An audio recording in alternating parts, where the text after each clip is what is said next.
I first came across the story when I read The Gin in the Nightingale's Eye. It was a short story or novella written by A.S. Byatt, and when I read it, I found it quite exceptional because somehow, in a compact way, it seemed to probe all the mysteries and paradoxes of life, or many of them. And it was a story that hung around in the back of my mind for such a long time until one day it occurred to me it should be a film. I approach stories a little bit like people used to use Geiger counters to find out where the intense radiation was. Is there a seam of story to mine here? Is there something sort of attractive that might have a lot of narrative energy? And that's, I think, what the two stories have in common. There's a lot below decks, as I like to say. There's a lot of iceberg under the tip. And my hope is that that's apparent or evident to the audience. Both of them are kind of what I call filmmaking actors.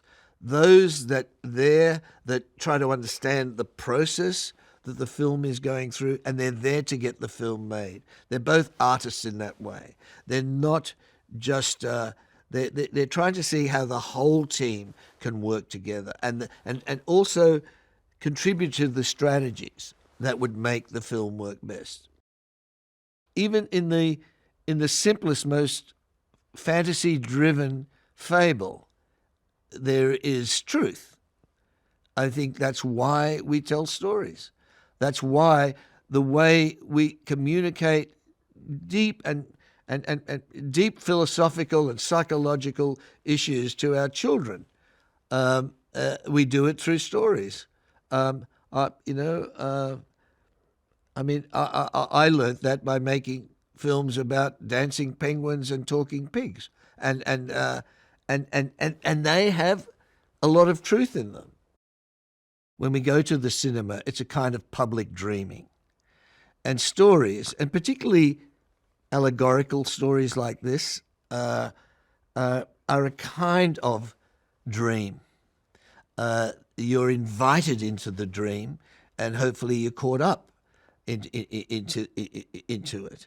So just on that level, it's something to share with strangers on the big screen. On a purely technical level, we work so hard on the vision and the imagery and what you're experiencing.